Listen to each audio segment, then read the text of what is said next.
আমি অষ্টম শ্রেণীর ছাত্রী। আমাদের স্কুলের নাম উত্তর বর্মীর রেংরেং ঝারণী এমই স্কুল। আমি একটি প্রজেক্ট বানিয়েছি।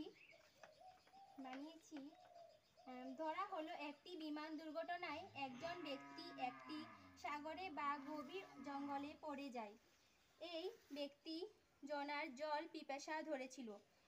ওই সময় তিনি পাশে দুটি প্লাস্টিকের পাত্র পায়।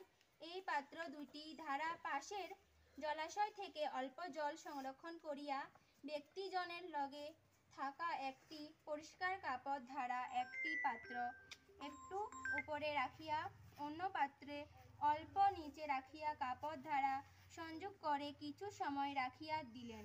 তারপর নিচের পাত্র কড়া পরিষ্কার জল সংরক্ষণ করিয়া নিজের জীবন রক্ষা করিতে পারল।